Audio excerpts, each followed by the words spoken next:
live safe. Wow, it's hot enough out there to fry chicken. So now's the time to find ways to beat the heat, and Marv's Plumbing and Heating, 1515 Logan Avenue, is the best place to go to get cool. Marv's Plumbing and Heating, which provides complete air conditioning, installation, inspection, and repair services, is offering its air conditioning inspections for just $98. So beat the heat right now by calling Marv's Plumbing and Heating today at 316-7634. That's 316-7634. What you are about to hear is a sports talk radio show unlike any other that has ever before been broadcast in the capital city of Cheyenne, Wyoming, USA. This is Cheyenne, Wyoming's Sports Talk Authority. The Wyoming Cowboys, the Denver Broncos, the Colorado Rockies, and the Denver Nuggets. The show is local, it's regional, and yes, the show is national as well. Wyoming Sports Talk Today is on the air.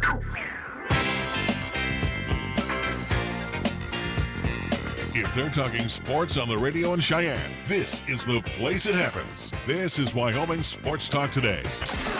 And welcome back to Wyoming Sports Talk Today. The Knicks are back from vacation, and we are ready to talk some sports here for the last couple of days of the week.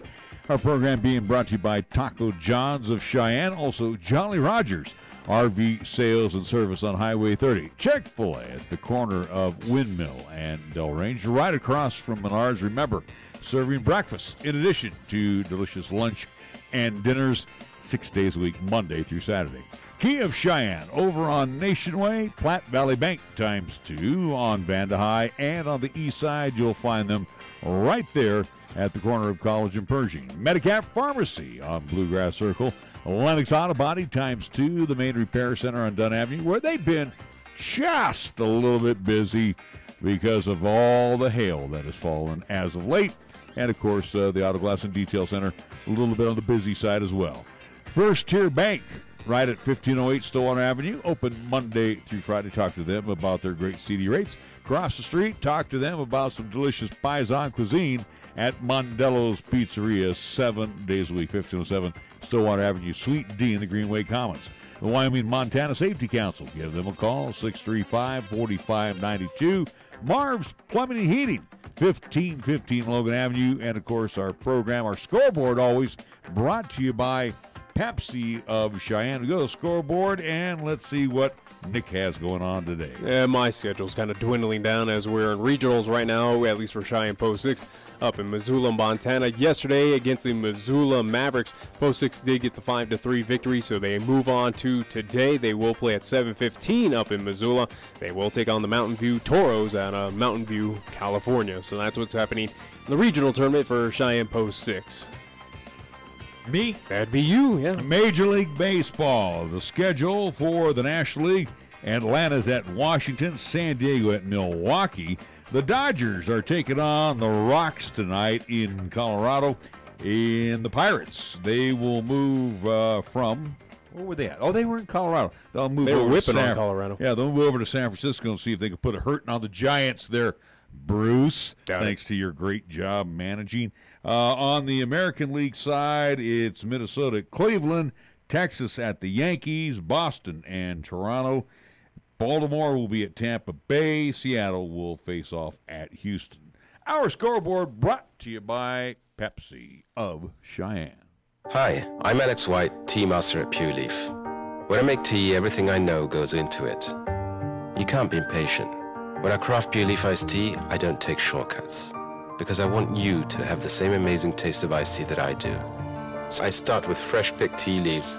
Then, after they're delicately dried, I blend and brew them at a lower temperature to draw out their unique aromas. And then I taste and fine-tune the blend for a delicious smooth iced tea.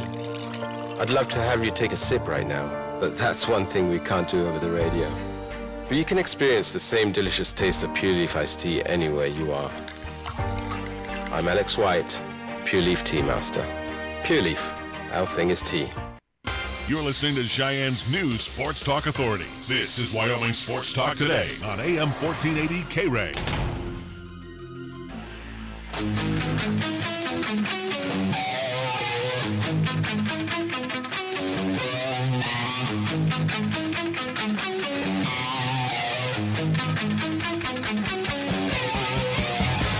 We're back On Wyoming Sports Talk today, you get a chance to talk some sports, get caught up.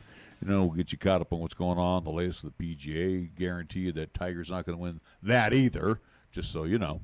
I haven't really paid attention to a whole lot of what's been going on. He came out of the blocks at 2 over par early this Who morning. cares? He's not winning. Yeah, definitely not going to. There's other more important things going on right now. There are? Preseason NFL. Oh, no. Are you kidding me? Preseason NFL, even though the Niners are playing tonight? Yeah, Niners, Cowboys tonight? There's a lot of Thursday night football going on tonight. Why? There's probably Thursday, Friday, Saturday. Again, it's preseason. Who cares? Who really knows? Who cares? You don't want to see Jimmy G for a series? Yeah, for maybe a series. I really doubt it. Who knows at this point in time? Again, 49ers don't really have a QB situation, or at least anyone who's vying for anything. Again, it's more so of, what are we looking for at least week one, getting out of the blocks, especially out of Buffalo. We're looking to cut down. That's what we're looking well, to I'm do. just, again, people who are kind of an interest right now of one would be a, Josh Allen Baker possibly. Mayfield. Again, some of those rookie incoming quarterbacks to see what they do out of the blocks with these kind of teams. Again, week one, week two, week three, it's all a joke. Preseason, again, that's why I keep on saying get rid of it. But, it is here. If you need your football fix, which I don't really need, I don't really care. 6.6 million viewers last week for the Hall of Fame game. Can you believe that? 6.6 million. Again, it is for. Yeah, but again, if you're dying for football and it's been quite some time, there you go. There's the national. Think about it. Last week there was no Joe Flacco, not at all. You saw RG3. There was no Mitchell Trubisky for the Bears. No. And again, you got a big market in Chicago. We'll give you that. Mm-hmm. Baltimore, the nation, not really near a the nation's big capital. No, but it's a football town. But my point is, 6.6 million viewers for that garbage last week. I mean, the Hall of Fame game, it's different. Score. Baltimore beat them by 1, but does the final score really mean anything? Not really. Again, if you are dominant in the preseason, we've seen teams go undefeated and just be awful. I'm pretty sure the Broncos went undefeated last season in preseason, and you saw what happened with them. They were terrible. You can't really read too much in the preseason. Again, that's why I say it's a complete joke. Get rid of I forget who brought it up, but it was going from a few years ago of eliminate the 4 preseason games. Cut it down in 2. Add 2 more. Yeah, two regular season. Where again, who cares? Just make it one. For every team, a home and away series in the preseason, and then get to it. At this point in time, it's a joke, but I get it's incentive for season ticket holders as much as Are folks really going to turn up to Santa Clara down to Mile High in droves that they wouldn't? Guys in camp though, Nick, and you got to cut down. You got to cut that. I get that. I absolutely get that. But for a fan perspective, and again, this is with any preseason, NHL with MLB, do I care? Not really. It's a situation. Yeah, I get that teams need to cut down and figure out things, and if you do have a QB controversy of we're not sure who our starter is, figure things out during those preseason games. I absolutely understand that, but also too, is 4 of them really necessary when majority of them are a complete joke? When your starters don't really need to play any of them? If they do, it's 4, maybe 1 snap, 2, maybe a series. Who knows? I don't know. Well, and I think back to the late Bill Walsh of the 49ers during their championship years, and which they had a lot of those championship years. Bill Walsh never cared about the preseason. Niners would be 0-4 and then turn around and win the Super Bowl. Yeah, it doesn't mean anything. It really doesn't. Again, we've seen teams go undefeated. We've seen teams that look terrible in the preseason and do miraculous things. It's nothing you can absolutely read into. It's a complete joke. And, again, if the NFL could cut it down in half, that'd be great. But are they going to? No. Probably not. NFL has a million different things to worry about, including whatever political controversy that they're in at this point in time. So anyway. So, we look at all the games that are on tap for tonight. Sorry. Nobody don't care. Nobody Again, cares. Baseball's in the thick of it. We're getting closer to NHL time. Still have NBA news. But other than that, though, again, MLB's at the hot. At least right now, we're slowly figuring out races right now in Major League Baseball. Well, at least of who are for real, who are going to be in the playoffs. Well, we can figure out this. We can figure out that Boston definitely will be the number 1 seed. The only question with Boston is, will they break the win record at this point? They have a great possibility. And think about it too. And here's the possibility that really makes it real is that they're going to be playing in pretty much the East. Well, again, other than New York, but yeah, Baltimore, Toronto, Tampa Bay, terrible, and they're going to roll over and die at the hands of Boston. But, compared to last year with the Dodgers and what they were doing, they cooled down at this point in time. Boston is not showing that at this point. After a sweep of the Yankees, where they won 10 of their last 11? Yeah, but this was also, too, the point in time, I do believe is early August, mid-August, where we saw the Dodgers, who were also entertaining of getting the most wins, or at least breaking that win record last year. Swept at Arizona. That's when everything started going downhill. But they went downhill from there, but nothing is showing that Boston is going to have that same slump that the Dodgers had. So that's kind of the big thing is we know Boston will be in it. They should be that number 1 team in the AL. No one, your contenders are at least kind of far away are Houston and also, too, with the Yankees. But I think Boston cruises on in. The real question with them is, do they break that record? Do they finally get that? Possibility. And I think with this team, something tells me that they will. It's an amazing team. It's an amazing team that it's not power packed. Again, Martinez obviously is your big dog, but it's a team that can put a lot of runs on you that quick. And also, too, again, not huge names on this team as well, at least where you look at what the Yankees did in the offseason, look at what they did in trade deadline of some of the big names they brought in, and it certainly worked out for them. But, again, name some starters, or at least name some starting pitching on that team. It's, Chris Sale. Well, but, again, they're not – David Price. All right, so again, they were big names. David Price kind of had iffy years there where he's kind of built back into it. Chris Sale, he's been solid, but again, he played for a terrible White Sox team and was kind of swept under the rug. But at this point, Boston isn't really doing it with a big name across all of MLB, though. No. Like, for instance, a Bryce Harper or again, a Giancarlo Stanton. J.D. Martinez is your big star on there. I mean, he's your home run pop guy. Yeah. But, I mean, this is the team that does it defensively, and they do it offensively. And it's a team that, I don't want to use the word punch and Judy, but there's not a weak spot in that lineup. And if they got runners at first and second, the next guy up is sure to get a base hit, or pop one off the wall, off the monster. So, I mean, this is a good outfit, and I would like to see at least Boston make a run at this record. And they're in pretty good shape right now. When they go back to and taking on the East, they got to go to Yankee Stadium, obviously, because they had 4 at Fenway over the last weekend. But really, this team. But again, as I pulled up the roster here, especially looking at some of the players, again, Mookie Betts, again, a name but is it someone that an average baseball fan who's at least not diehard, would they know of who is Mookie Betts? Well, not necessarily. Yeah, he's a 300 hitter. Yeah, go ahead. I'm talking about those fringe. Okay, go ahead. Again, would they know who that is? Run down their lineup. Eduardo Nunez. Again, we know that for Giants, but again, it's a solid player. But is he a big name? No, not really. No. Let's see. His better days were in Minnesota, actually. Yeah, it certainly seemed like Mitch Moreland, who was a part of the Texas Rangers, but again, is he a big name? Not really. Again, you mentioned J.D. Martinez, but is he someone that, average, or at least, again, not diehard fans, but just on the fringe of baseball, hey, well, curious about what my team is doing, and that's about it. Do they know who J.D. Martinez is? Is he someone that carries? Is he someone on where you could place him on? For instance, the Padres or the Reds. If you put him on, could he by himself carry the team like a Giancarlo Stanton could?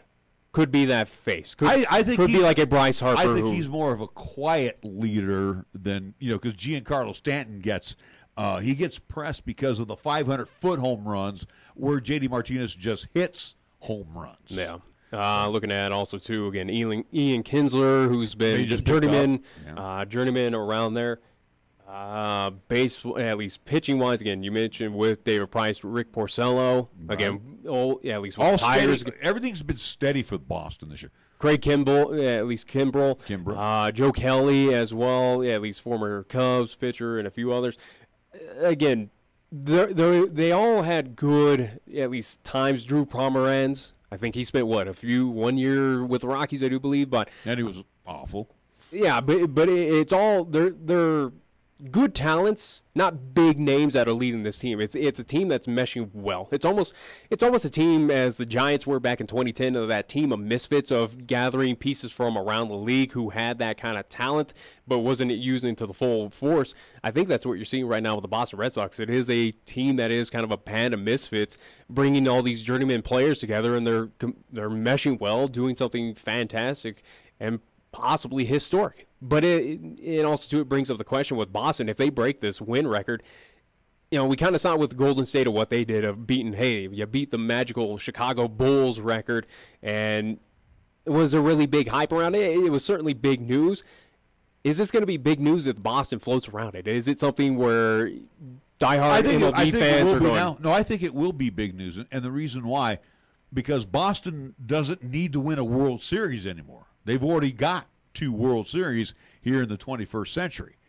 But getting another record. There's going to be pressure on them, though. I know, but records are made to be broken, though, Nick. So this would be, if we're getting to the nuts and bolts here in September, and they're 5-6 games away from besting the record or at least tying the record, yeah, I think there's going to be a lot of interest because, again, like you said, this is a team of not so much a misfits. It's a good baseball It's journeyman players that have all come together under one roof right now. And Martinez has done a good job over there. But again, like I said, Ian Kinsler, he had great stints with Rangers. Mitch Moreland as well, too, with Texas. Again, part of that 2010, 2011 team that got him to the World Series. And you got guys that are part of the Boston organization that have been there. The thing is, like you said, they have meshed well. Davey Martinez, a former player who's now managing in favor of John Farrell. He is a young guy who's very relatable to his ball club, and they seem to really enjoy playing baseball for him. So right now, this is a team that goes out every night, and they're pretty relaxed. They don't have a stick up their butt. They are ready to go out there and have fun, and if they win, that's the bonus. Yeah, I mean that's how they go out there and they take care of business. The Boston Red Sox, to me, are a very blue-collar baseball team. Yes, there are a couple big names on there, but there's 23 other guys that all chip in. Yeah, and everybody is a key integral part. And there's no doubt about it. Boston has to be the heavy favorite right now, heading in and possibly winning the World Series. There's no doubt about it. Again, you look at with a run differential of a plus 199, 620 runs scored at this point in time, runs allowed 421, one of kind of the lowest marks across MLB, just behind Houston Astros, at least in the American League. Boston, from hitting, offense to defense to pitching, is just solid all around. It doesn't. Not saying you should hand the Red Sox a crown, but it's getting damn near close where you should. Well, and here's the deal too. I mean, if things hold true, Cleveland obviously is going to be the representative out of the Central. And they're not really that great of a representation. Again, 14 games above 500, but barely. Houston is a beatable team. But obviously, Houston, again, you can't deny they are defending World Series champions. And they've been there, done it before. You got to take the pinball crown from them. But they have shown they're not all that, tough to beat, okay? The Athletics have done well against them. They went on their West Coast swing where they went to Colorado. And, they had a tough time in Colorado. I'm still ticked off at Bruce Bochy. Giants should have swept them. There is no doubt. And again, the Giants weren't putting a lot of runs on the board. The Keuchel versus Bumgarner matchup, I do believe that was on Tuesday, if I'm not mistaken, Tuesday night or Monday night. I have no idea. But Bumgarner outdueled Keuchel. Yeah. But Bochy had he had from about his pitch count. What I remember seeing, it was very tight, close-knit. It was 1-0. Yeah. Matter of fact, that would have been the Wednesday game because Tuesday night the bullpen came in and blew it. Giants were leading 1-0, and then they gave up with 2 outs a 3-run homer in the top of the 9th inning. Oh, yeah, I remember that. So both nights, or one was a day game on Wednesday afternoon, the bullpen came through and blew the afternoon game. Monday, Tuesday, Houston is. I wouldn't say they are a beatable team. They certainly have flaws compared to the team of last year, but it's a team, again, you can't deny they know how to get to the championship, win it all as well too. And again, they still have that crown, and I'm not going to hand that they're going to win the AL West, but it's going to be a little bit tougher right now as we are in August. But Oakland's still clawing at their heels, 5 behind. The team that is the dark horse, and they didn't get the memo that they're not supposed to be there, is the A's. And I watched the A's-Dodgers last night. They just picked up Freese from Detroit. Yeah. They got Familia from the Mets. So what they did is they took care of 2 key positions. You got a starting pitcher now who last night only got you into the 6th inning, but that's okay. And then you got he's not a savior anymore, but he's your 8th inning guy in Familia. You got a team that is young, with some veterans mixed in, no different than the Boston Red Sox. But again, like I said, no one gave them the memo saying that you're not supposed to be there. I don't think they're going to go anywhere. I actually think that. Oh no, Oakland is not going to peter out at this point. They would have done it in July if this team was going to peter out after the All-Star break. But at this point in time, at least in the last 10, they're 7-3. Again, 68 and 47, 5 games behind the Houston Astros. It's right now they are in the second wild card spot behind the New York Yankees, but again, only 5 games back behind Houston. There's no doubt about it with the A's and Houston. The A's certainly could take the AL West. Well, it's going to be tough, but they certainly do have a few more series coming up. There's a key series that's coming up September 1st. I think 1st through the 3rd, or it's at Labor Day weekend. I got my dates wrong. They got the Yankees in town. That will be like the last time that they take on the East. That's a key series for Oakland. And they're going to be hosting the Yankees. That might be that series that vaults them over the Bronx Bombers for that wild card position. Well, here's at least for the A's, again, your second wild card team in the American League. They will have a series against at least they will be in Anaheim taking on the LA Angels. Winnable series there. At home against Seattle. Seattle, from what I saw, especially in Texas, against the awful Texas Rangers, Seattle's a very beatable team, even when you put your ace on King Felix. Right now. Even when you put Felix Hernandez on the mound, that is a beatable team. They will be at home after Seattle, take it on Houston. Again, at home, certainly favorable. At home against Texas. Again, Texas awful right now. At Minnesota for a 4-game. Again, very beatable Minnesota Twins team at Houston, and then back at home for Seattle to wrap up the month of August. But take a look at that September schedule if I can just get over there very quickly right now. At home, the 3rd through the 5th in September at home against the New York Yankees. And then they will take on the East, but they will head out to Baltimore and Tampa Bay middle of September. So again, right now, A's for the remainder of the season, very favorable. Because I see that they're at home against Texas again, at home against the LA Angels, one more time, at home against Minnesota, and then they wrap up the season at Seattle and at Anaheim, or at least with the LA Angels. Very winnable series all throughout. Again, you only see Houston one time. You're seeing Houston and New York. 2 teams right now who are pretty much locks for your playoffs. The rest are pretty much garbage teams that you can roll over.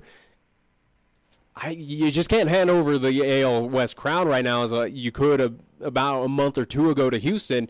Right now, the A's, they're a team to watch out where they could be at least division champions. Well, in the West, it's going to be a little difficult for the A's. I think when you're out of the division, because, again, anybody in that division can win. Seattle can win. Texas can win. I really don't think Seattle again. Well, the Angels haven't cashed in. They're at the Mendoza line, and they're 15 now, 10 behind, or at least 10.5 behind. But Oakland. It don't matter what the thing is. Teams are playing for jobs, at this time. Okay, so playing for coaches. But if you look at the last 10 of teams, at least for the teams, Seattle, they're 3 of 7. L.A., the Angels, 4 of 6. They are on a 3-game winning streak. It's not going to last, though, Nick. Again, this is just for the last 10 games. This is the worst time, though. Again, you're in August at this point, and you're struggling right now. Again, think of these at least races right now to determine playoff spots. Not a great time to slump when you do have Houston went 6-4 in the last 10. Oakland 7-3. Come on. Hey, and really, here's the deal with the A's. If you look at the A's, in 3 games, they could have had 3 games on the Astros because of the 2 screw-ups by the Giants, and then the A's bullpen blew it the night before against the Dodgers. Mm-hmm. So, I mean, the A's could have made this thing an interesting, little run here in the West. And again, like I said, nobody on that team right now for the Athletics, including their skipper, not Bob Brenly. How about Bob Melvin? Bob Melvin. Nobody got the memo that they're supposed to be a playoff-bound team. No, this was a team that we were hoping they were going to be 500, if that. Yeah, it was a situation where was Oakland on anyone's radar, even probably in Oakland, California? Probably not. This was a team that is surprised, again, it's hard to say that they are the surprise of MLB, especially when you look at the National League East, which we'll preview after taking a break. But at least with Philadelphia and Atlanta, it is certainly an interesting story of what because again, Oakland certainly not on anyone's radar to at least. There's still a lot of trekking to do for the A's to win that AL West, but it's not out of the possibility. It's not out of the realm at this point in time. If they are to do that, it certainly would be a big news story, at least something of going, wow, this is a team that came out of nowhere. And think about this team right now is 21 games over 500. Mm-hmm. 21 games over 500. And the interesting part, 10 games above 500 at home. I watched that game last night, and here's the sad part. Clayton Kershaw and Freese were battling. I know we got to take a break.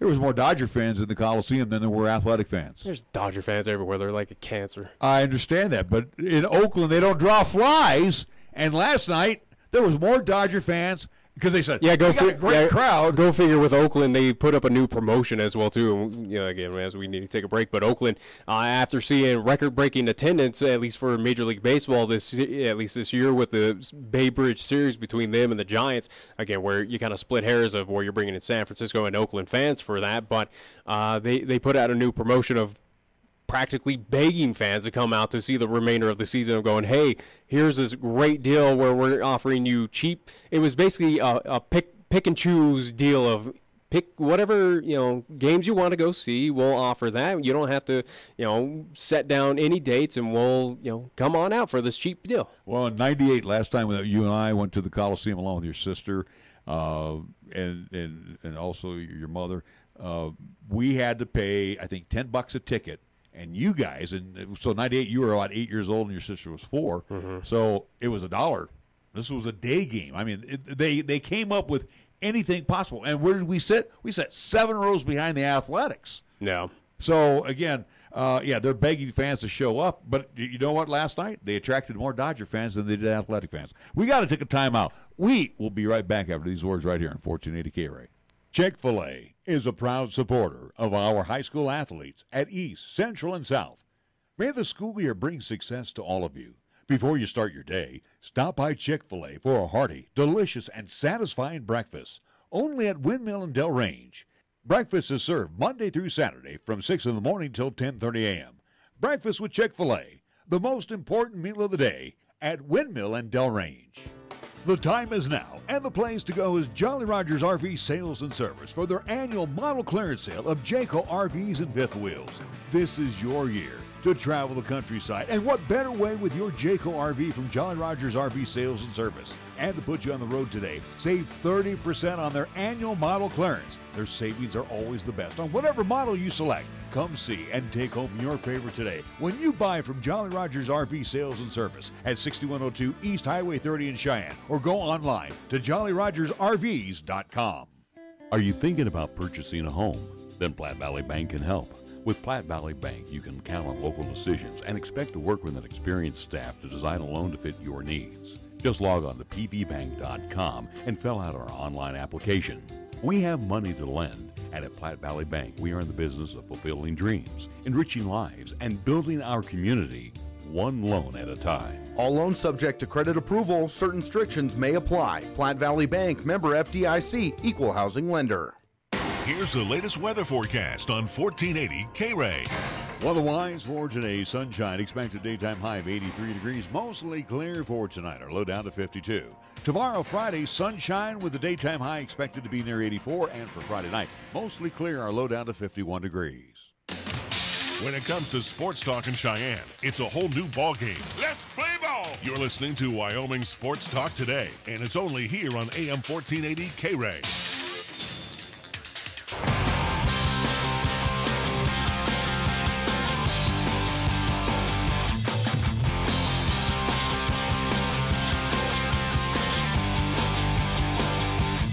Hey, we don't want to leave the American League West because on your vacation, Nick, you were you saw one of the actually saw two of the AL West teams perform in Arlington. So you were in Waco, if I'm not mistaken. How far is Arlington from Waco? About 100 miles. Nothing too. So like driving from here to Denver. There you go. Okay, so and again too, you sent a picture across on your Facebook page that you went to the Texas Hall of Fame. Was that baseball? Texas Sport Hall of Fame. Hall of Fame. It was just a compass of everything. So let's go to Globe Life Park. Your thoughts while you were there watching the ball game. Again, two teams you didn't care about. Yeah, again, it was just you saw Big Sexy. I saw, again, the epic pitching matchup between Big Sexy Bartolo Colon for the Texas Rangers and King Felix Hernandez for the Seattle Mariners. Again, on paper, back in the day, absolutely, it was a great pitching matchup, but I think at least King Felix a little subpar this season. I think he was bolstering a 5.6 ERA. Bartolo Colon he's just him. Again, numbers don't really matter. He just trucks along, and then I think he became I forgot where he's from, Venezuela or whatever, but he came he was all-time Latin wins pitcher. Yeah, wins leader out there for I do believe Venezuela, but I got to see that there. But again, thoughts is this will kind of be our Throwback Thursday at least scenario or at least special. We'll do a Texas style at least recapping of what happened over the past weekend. But yes, was out for that contest to see the Mariners and Rangers at Globe Life there in Arlington. The ballpark, nothing really too great. It's an older ballpark. It really is. And again, what they're doing right now is they're going to be there for, I do believe, for the next 2 years. And right now in the process, you could see the facade being built, but they are moving at least next door to Globe Life Field, as it is Globe Life Park right now, but they are building a brand new ballpark, similar style, but it's going to be the newer, it's all in the theme of, you have the already brand new AT&T, but it's a similar, what AT&T Stadium for the Cowboys was, again, it was the same style when they built this new one. It's going to be the same look and facade for the Globe Life Field coming up in 2020 for the Texas Rangers, but again, it's just right next door across the lot. There will be also a hotel there and everything, but it looks new, but it has a new feeling, but it still has the old facade, old look of what they're doing, at least playing at right now. And I think it's a little older, I think it's a little older than Coors Field. But I think 98 is Globe Life. Coors Field was built in 94. What am I thinking? Or 93. I thought they were at they were at Arlington Park and then moved to. They were at the ballpark at Arlington. And then they just changed it to Globe Life. But anyway, you remember the movie The Rookie with Dennis Quaid. So obviously this was when you were growing up. This is when the park was basically in its infant stage. I like the setup, though. I mean, it's a good-looking baseball park. There's no thrills. There's no nothing about it. It is there for, It has an old-time feel for me. It does, but also, too, again, it doesn't have the what you're kind of used to with newer stadiums of having kind of the extra, historical stuff, at least kind of plaques or something to kind of at least memorabilia. Like, for instance, if you go to San Francisco with the Giants of, hey, here's the kind of Walk of Fame or anything like that. It is just kind of, hey, it's the ballpark, here it is, here's your little vendors, and have to it. Again, it is a very, at least has that old ballpark field, kind of Especially the out there Texas in the right field area there. It's got that old ballpark feel. It's just interesting how it's set up. I feel bad for those who sit out in right field, where we were kind of looking at the layout of, you have big old metal beams that hold the roof over there on that right field stands. You feel bad for those who had to sit behind it, especially on that day where there was, maybe 5,000 people in attendance? If at all. They were begging people essentially to come out to see a game. Well, then again, too. I had this discussion of, you have a metropolitan between Fort Worth and Dallas of well over however million, but you can barely draw anyone. Again, it wasn't like ticket prices were outrageous. The team stinks. That's I get why. that, but again, it's cheap baseball to go see a major league ballpark. It wasn't during the day. It was well after. I understand. After The team stinks. They don't want. I get that, but again, here's the Mariners. It wasn't an attractive matchup, but it was, hey, here's go see baseball. But and again, I say it for the third time: the team stinks. That's why you don't come out. Now, I watched last night, and I watched with a buddy of mine. We were watching the ball game, and the Coliseum. You know, you want to talk about an unattractive place. And again, it has more. It doesn't even have the football feel anymore. Globe Life is not that ugly. It's just it has a Texas kind of. The Coliseum is ugly. Matter of fact, I pointed out last night, because of it being a night game. If you go and look with all the building that they've done, all of the additions, all of the junk they've added to make this thing look awful, outfield. I would hate to play out in the outfield, because once you get to the track, it gets dark. Yeah. The lights don't even come into play anymore. That's a park. Lighting at Globe Life was kind of interesting. It seems like they've upgraded it, because it does have little theatrics when you do get runs across the plate for the Rangers or home runs hit. It does have little theatrics. It does twinkle and all this stuff. But lighting, at least when it did get dark, it was not the greatest, not awful. It was just okay, especially with the neon, at least boards out in center field. But overall, to describe it, it's not an awful stadium. It does have that kind of southern feel almost, especially where we were sitting in the club level. How do I describe it? It feels like you're almost like it feels like architecture that is appropriate for the South, almost. So like what you would think of Georgia, Mississippi, Alabama, that kind of southern style architecture almost, but not too bad. I think the theatrics and the presentation, especially for the Rangers, pretty good as well too. Again, the fireworks with the home runs, as we saw plenty of them, as it was a home run derby putting on against King Felix there, the game that we were at against the Seattle Mariners. But overall, not bad. Seats are a little old, but again, they're not too worried about that when, again, they're building a brand new one just across the way, which will be at least available in 2020. But hey, they have they have Texas legends running, so like Sam Houston, kind of like the hot dogs or whatever that Brewers do, and every other team has them. But they have the Texas, I think it was Daniel Boone, Sam Houston. They even had George W., which ironically, George W., actually 43, was in attendance there as they showcased him on the board. So I was in the same ballpark as the president. Remember, he used to be part owner of that franchise many, many years ago. Oh, yeah. But see, again, I'm not sure if it's Coors Field. Coors Field, officially, let's see, 93 season they were at Mile High. I'm not sure if it was the 94-95 season they went to Coors Field. But anyway, here nor there. So Coors Field is about only 23 years old. Yeah. I think Globe Life, or the ballpark at Arlington, is roughly the same age. But look at them. They're already thinking about getting out of that facility and going into a new one. Well, and again, I think it's more so of, as I keep on saying, it's a ballpark that doesn't have thrills. And again, what at this point in time, what are you looking for when you I'm just saying for MLB, again, of here's, even at Coors, hey, here's a little pitching, thing for a kid, or the hitting, like little simulators, or, again, you do have your Walk of Fames or plaques. I go to a game to watch a game. But, again, that's what I'm just saying, though. MLB, though, again, what are you right now trying to do, at least a lot of these ballparks? You're attracting families. You're attracting kids. What are, Are you going to get a kid to watch and sit for 3 hours at a ball game? No, sorry. We got to take them to do this. Go to the gift shop or do whatever. Again, you see it with all these ballparks. Hey, guess what? What does Coors Field have in the left field? That little buckaroo thing, the little playground slides. Texas doesn't have that. They're going to for this new ballpark. However, again, it's attracting families out there. If Ranger baseball, as it's showing right now, is going to be awful, how do we drag families out to this? How do we get more attendance? How do we get them out to again not just watch the ball game but have these extras? They're implementing a bar as well too, or at least a little. I think they called it Texas Live, where every home game they'll have live country or music performances there. It's kind of the Austin City Limit kind of style of it's live music there at the ball game. Again, they're trying to at least entice fans to come on out there, where it seems like maybe the Rangers are having a tough time at this point in time to get fans out there. And it seems like where they are as a team has been a real issue.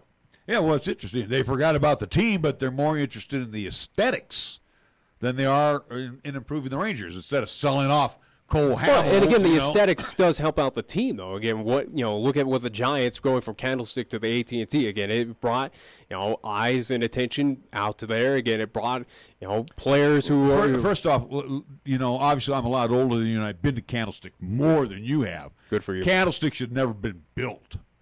That was the most horrible place to build a stadium.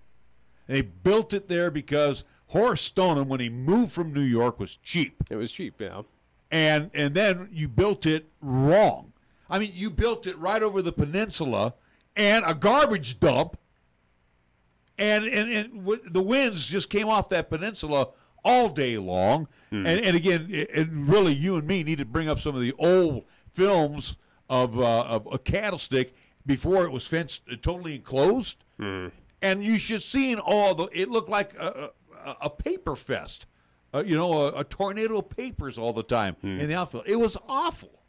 But, again, like I said, Horace Stoneham was cheap, and he got land cheap. He got the stadium built cheap, and then they tried to do all of these improvements. Then the Niners moved from Kezar Stadium. They put a lot of money into Candlestick because Stoneham was out, and I do believe it was the guy from who cares? Levi's, if I'm not mistaken. Anyway, Bob Lurie ended up buying the Giants. So they worked hand in hand into improving the stadium, closing, but it still was a crappy place to watch a game. I mean, and I'm not saying that about Globe Life, at least Park right now. Again, where it stands, it's not awful.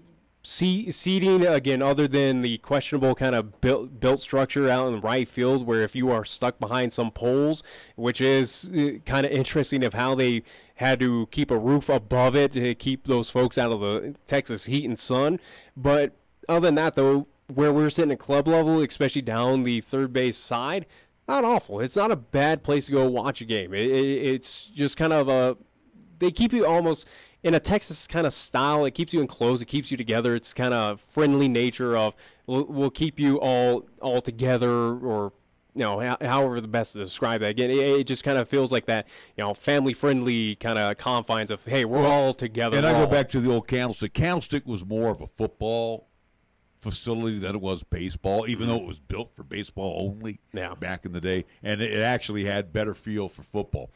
Anyway, so but again, I think with the Rangers of what they do at home, or at least there in that ballpark, again, the presentation and how they do everything is not bad. It's pretty good. And again, they've made improvements with the scoreboards and everything, but in this day and age of, hey, we gotta keep up with building brand new spots. And again, they have plenty of room to build these at least ballparks and stadiums out there in Arlington, at least around Six Flags, around AT&T Stadium. Again, it's pretty much parking lots. That's all you see for for quite some square mileage. They have the room, so why not? If they have that money and they have that availability, they're going to do it. And again, all it is it's upgrading its modern area with new kind of reasons to get those fringe fans who may not want to have gone to a game like, for instance, the Mariners-Rangers, where, again, it was extremely cheap. Right. Those tickets were widely available, but it's those How much fans. did your tickets cost to sit in club level, like two Club. tickets, $13? Each? No, together. In club level, $6.50 each? Yeah. That's why I said it was cheap. That's why I was surprised. You can't get out of 2 metropolitan areas all together here in the middle between Fort Worth and Dallas. You couldn't gather more fans than that there were for, again, a pretty big matchup, or at least pitching matchup, where, again, it's 2 notable names of, hey, here's big sexy Bartolo Colon, as much as he's okay, and Felix Hernandez. Again, King Felix of the Seattle Mariners, where his numbers are sub 500 and, again, a 5.6 ERA, but still big names, at least in the scheme of MLB. You couldn't draw anyone out to that ballpark. We need to take a break, and when we come back, we'll get out of Global Life. I want to hear a little bit about the Texas Sports Hall of Fame that you went to. There you go. And we'll find out some more stuff there, because it kind of reminds me of my bucket list that I have on my bucket list. I definitely need to get done. We'll be back after these words right here on 1480 K-Ray. Is your teenager ready to drive? Come on, Mom. Let's go. Sorry, you're not ready to drive yet. What? Come on. You need to complete a driver's ed class first. The Wyoming-Montana Safety Council offers a complete driver's education program taught by Tim Woodard, former Laramie County School District's driver's ed teacher. Classes are starting soon. Please call 635-4592 to sign up or go to wmsafetycouncil.org. Wyoming-Montana Safety Council. Think safe, live safe. When you say Mondello Pizzeria, think authentic Italian. When you say Mondello Pizzeria, think made fresh from scratch. When you say Mondello Pizzeria, think great pizza, delicious Philly cheesesteak, superb hot and cold Italian sandwiches, meatballs, sausage, and special subs, calzones, crisp salads, and great service. When you say Mondello's Pizzeria, think unmatched Italian taste. Mondello's Pizzeria, 1507 Stillwater Avenue, your only true Italian stop for lunch or dinner. Paid for by friends of Mark Gordon. I'm Mark Gordon. You know my priorities: budget discipline, schools, and jobs. Other candidates are trying to tear me down for their own purposes, but their attack ads really say a lot more about them. It's simple. If you like what they're selling, vote for them. But I have real experience managing state government and a proven track record. I need your support. They want to buy a title. I'm applying to do the job. Mark Gordon, Republican for governor. First Tier Bank strives to remain competitive and offers some of the best CD rates in the community, as well as area banks and credit unions per Rate Watch reports. How does that make a difference to you? They can assist you in securing some of the best rates on CDs. They have a 16th-month CD at an APY of 2.05% and a 27th-month CD at an APY of 2.27%. You can feel confident that your finances are taken care of by a responsible, knowledgeable staff. First Tier Bank offers the personalized customer service you've grown accustomed to and deserve. Call 307-632-3500 and ask for Caitlin or Debbie, member FDIC and equal housing lender. You can actually get something good for your health at a drive-through window. When you order your next prescription from Medicap Pharmacy, call ahead and use our drive-through window. Or you can call for free delivery. You can even log on to Medicap.com and order a prescription refill. Your Medicap pharmacist will call you to make arrangements for pickup or delivery. Medicap Pharmacy will always make time for you. Medicap Pharmacy, 1947 Bluegrass Circle, next to Texas Roadhouse in Cheyenne. Or call 635-3712. As Cheyenne's weather turns warmer, dust and pollen can become a problem for those with allergies, asthma, or respiratory issues. And the last thing you want in the summer heat is poor air quality in your home or office. So it's time to turn to Marv's Plumbing and Heating. That's right, Cheyenne's most trusted plumbing, sewer, and heating business also services air conditioning. Marv's Plumbing and Heating, 1515 Logan Avenue, can handle all your air conditioning needs. Give them a call, 316-7634. That's 316-7634. Taco John's presents Olay the Day Pep Talks. All right, good half of football, boys. Now, good is good, but we can always be better. Look at Taco John's. They took those tasty little potato lays and loaded them up with bacon and ranch and all kinds of good stuff. They made something good even better. Taco John's new loaded potato olays are loaded with craveable toppings for breakfast, lunch, dinner, and even dessert. So olay the day, boys, and play like you're making loaded potato lays. Olay the day at Taco John's. Here's the latest weather forecast on 1480 K-Ray. Weather-wise for today, sunshine, expected daytime high of 83 degrees, mostly clear for tonight, our low down to 52. Tomorrow, Friday, sunshine with the daytime high expected to be near 84, and for Friday night, mostly clear, our low down to 51 degrees. Tired of lazy and predictable sports talk radio? We know you are. This is Cheyenne's new sports radio home. It's Wyoming Sports Talk Today, and it's right here on AM 1480 K-Ray.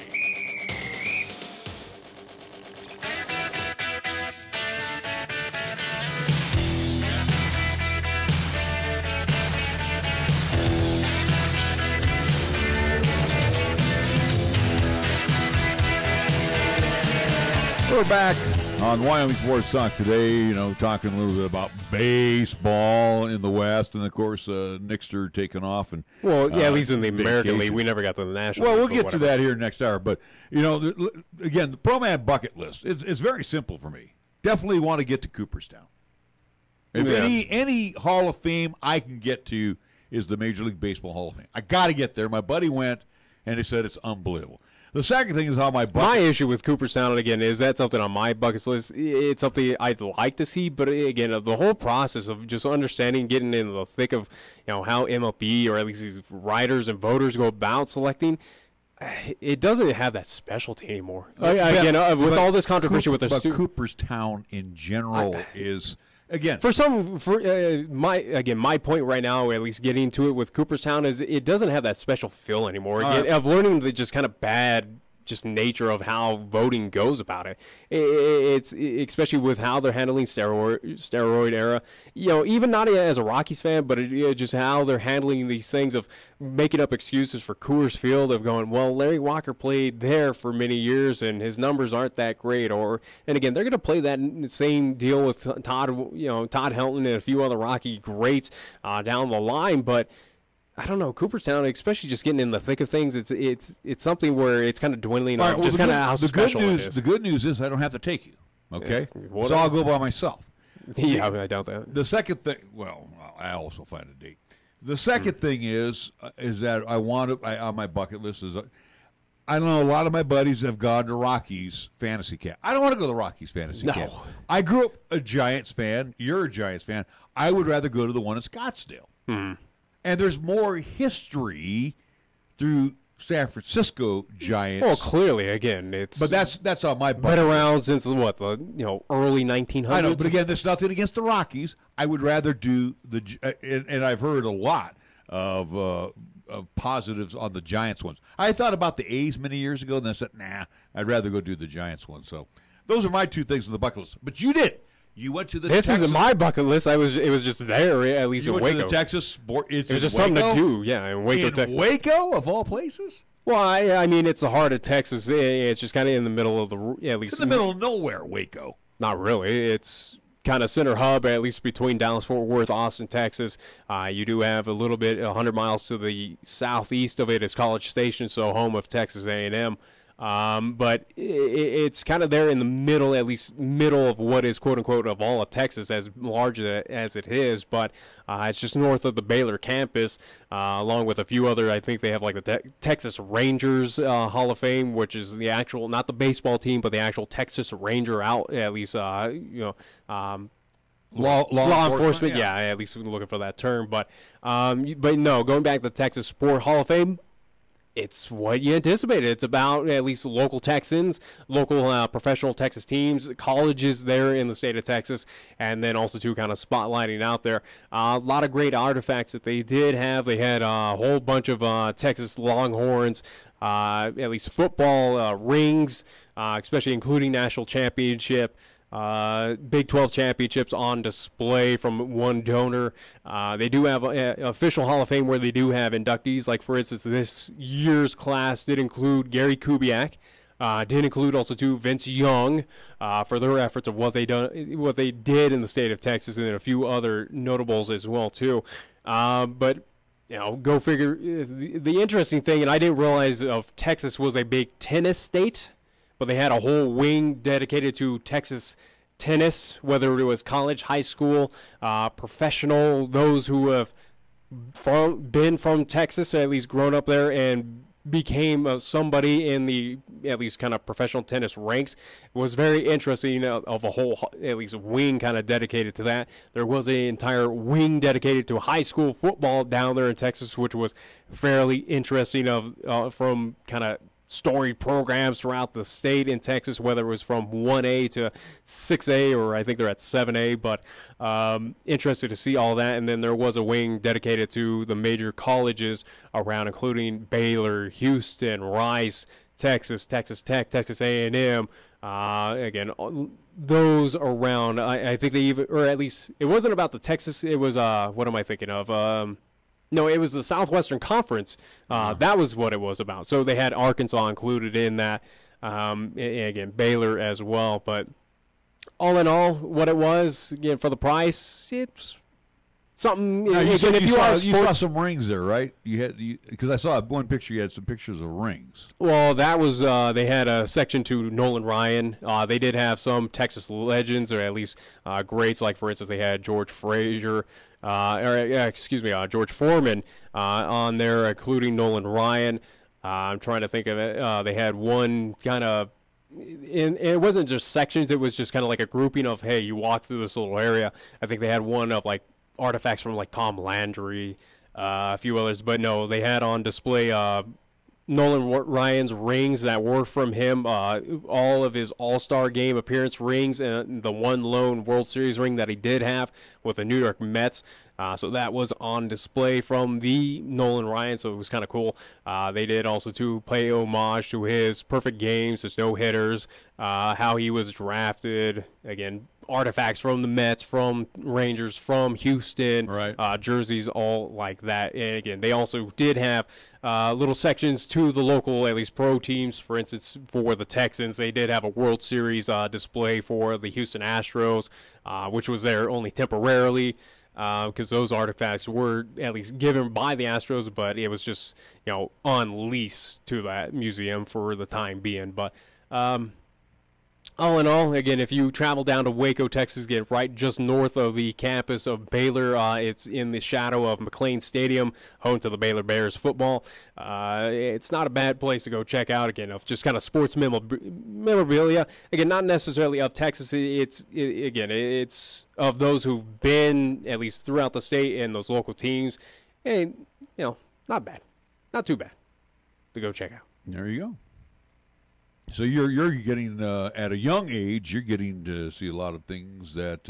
And again, there were artifacts that were from the early 1900s. Again, you saw the evolution of the helmets throughout the state of Texas, at least from the old Leatherheads and to what some of the at least upper tier kind of high schools out there wear of just these monstrous evolution helmets that are all concussion protection. And I think back to the old Longhorn days where they used to have the bar and the two bars across. That was pretty prominent back in the day. If you were a member of the Texas Longhorns. Yeah. So and it wasn't just to football only and baseball, the majors. Again, they do have a whole wing dedicated to tennis. They had golf as well too, NASCAR. A lot of golf stars out of the state of Texas. And again, I can't remember of everyone that they had kind of specialty wings about, but there were quite a few. And again, it was going through boxing, from golf, from baseball to football.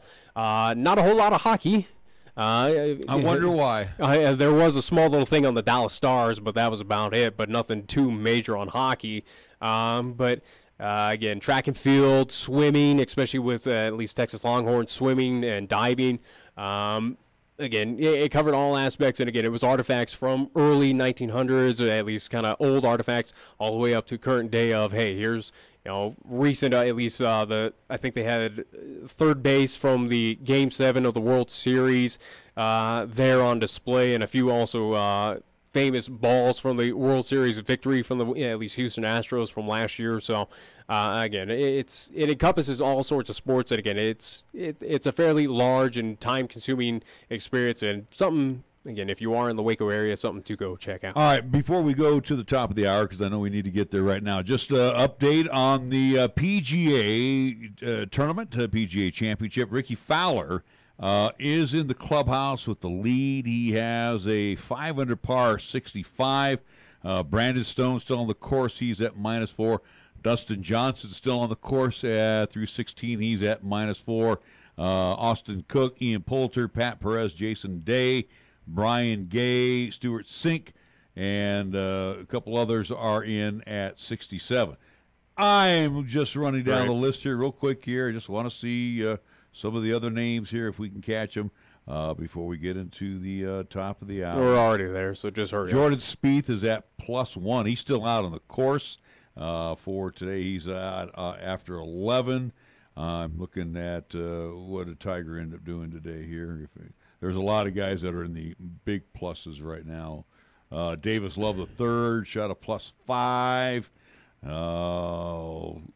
Phil Mickelson +3. So it's not looking too good on some of the big names, as always.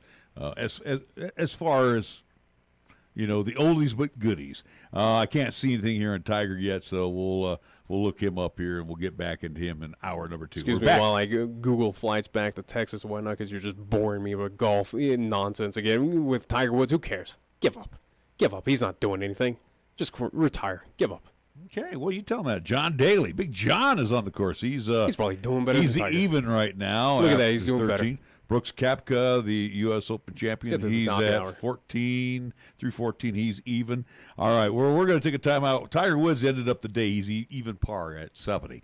So we will be back with hour number 2. You can barely do better than a guy who drinks, smokes, and is however older than him, John Daly. Mm-hmm. Yeah. Well, the bottom line is he's only 5 shots off the pace. We're back with hour number 2 after these words. This is 1480 KRAE Cheyenne. Also being heard on translator K266CC Cheyenne at 101.1 FM. Wow, it's hot enough out there to fry chicken. So now's the time to find ways to beat the heat in Marv's Plumbing and Heating. 1515 Logan Avenue is the best place to go to get cool. Marv's Plumbing and Heating, which provides complete air conditioning, installation, inspection, and repair services, is offering its air conditioning inspections for just $98. So beat the heat right now by calling Marv's Plumbing and Heating today at 316-7634. That's 316-7634. Is your teenager ready to drive? Come on, Mom. Let's go. Sorry, you're not ready to drive yet. What? Come on. You need to complete a driver's ed class first. The Wyoming-Montana Safety Council offers a complete driver's education program taught by Tim Woodard, former Laramie County School District's driver's ed teacher. Classes are starting soon. Please call 635-4592 to sign up or go to wmsafetycouncil.org. Wyoming-Montana Safety Council. Think safe, live safe. What you are about to hear is a sports talk radio show unlike any other that has ever before been broadcast in the capital city of Cheyenne, Wyoming, USA. This is Cheyenne, Wyoming's Sports Talk Authority. The Wyoming Cowboys, the Denver Broncos, the Colorado Rockies, and the Denver Nuggets. The show is local, it's regional, and yes, the show is national as well. Wyoming Sports Talk Today is on the air.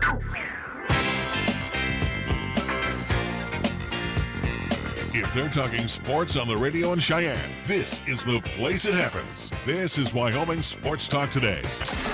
It is hour number 2 of Wyoming Sports Talk Today, as we will get into more of the thick of things of Major League Baseball. Talk about what a joke ESPN is, if you saw what happened yesterday. No, I missed it because I don't watch ESPN.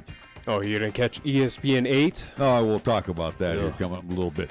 Our program being brought to you by Mars Plumbing and Heating, 1515 Logan Avenue. The Wyoming-Montana Safety Council. Give them a call, 635-4592. Mondello's Pizzeria at 1507 Stillwater Avenue, Suite D in the Greenway Commons across the street. It's First Tier Bank at 1508 Stillwater Avenue. Lennox Auto Body, ×2. The main auto and truck repair center over on Dunn Avenue. The Auto Glass and Detail Center, you will find them over on Pershing. Medicap Pharmacy for all your pharmaceutical needs on Bluegrass Circle next door to Texas Roadhouse. Platte Valley Bank, which is located ×2. The original location on Vandehigh and the east side location at Corner College of Pershing. Key of Cheyenne, they've been home there on Nation Way for a long time, so see my good friends AJ and Greg Miller and the entire staff over at Key of Cheyenne. Chick-fil-A at the corner of Windmill and Del Range. Again, you always know them for lunch and dinner. Now you can 3 times. You can have 3 meals with them because they make awesome breakfast over at Chick-fil-A Monday through Saturday, again, across from Menards. John Rogers RV Sales and Service, time to move on out because the season is about ready to wrap up. So, again, you'll find some great deals on Jayco products, RVs and fifth wheels over on Highway 30. And, of course, Taco John's, a great sponsor of our program. Loaded potato lays, 6-pack and a pound. If I'm turning on, I know I'm getting myself all fired up. You have your Taco Tuesday, your sirloin steak burritos that are going right now. Oh, man, it's good eating all the time. Taco John's of Cheyenne. And we go to our scoreboard. Let's check out what's going on in the world of baseball because Nick's got a bunch of it. So let's see. Our scoreboard is brought to you by Pepsi. I don't want to hear it because, again, when we get into NHL time, I'll have a long list. But, again, we are at the at least final part of the season right now, at least depending on what happens with the Cheyenne Post 6 Sixers, as they are right now in regionals up in Missoula, Montana. Yesterday's game against the Missoula Mavericks, they won 5-3. Move on today. They will play at 7:15 up in Missoula. They will take on the Mountain View Tours out of Mountain View, California. So no, Meridian, Idaho. Are they? Yeah, they're out of Meridian. Oh, my bad. Yeah, I guess Mountain View.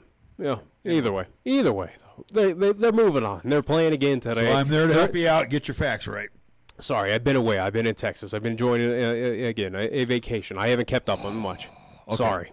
Well, anyway, with that win yesterday by the Sixers. Sorry that I want to take me time for a little bit. With the win by the Sixers yesterday, that's their 64th win of the season. I think it ties their all-time win record. All right, we go to the Major League Baseball scoreboard. There was some day activity. The Nats and the Braves at Nationals Park with the Bravos losing. Nationals winning 6-3. Indians clipping the Twins 5-4 at Progressive Field. Padres double up the Brewers 8-4 at Miller Park. Games that will be getting away when we leave. Rangers will be at the Yankees. Red Sox at the Blue Jays. Orioles at the Rays. M's will face the Astros at Minute Maid. Dodgers and the Rockies hooking up tonight at Coors Field. Tyler Anderson will toe the rubber for the Rocks. He'll be opposed by Ross Stripling. And it's the Pirates and the Giants tonight at AT&T. Our scoreboard brought to you by Pepsi of Cheyenne. This is the Pepsi that's got a date with your taste buds. We're talking 1,000 bubbles dancing a two-step with you and 2 tacos at 2 a.m. Order number 83? Come on, you're up! This is the Pepsi that has mastered the art of the late-night munchies and is always down to dig into some deep dish. Hey, we don't do deep dish, capiche? Try telling that to Chicago. This is the Pepsi for po' boys, pulled pork sliders, and the godfather of all sandwiches, the Godfather. This is the Pepsi for street carts, anything a la carte, and is dying to make the leap into your grocery cart. Come on, take us home with you. This is the Pepsi for those who are forever fun. This is the Pepsi for every generation. Got something to say? Then get it off your chest right now. Phone lines are open at 307-514-1071. Make your opinion count and call the show. Wyoming Sports Talk today.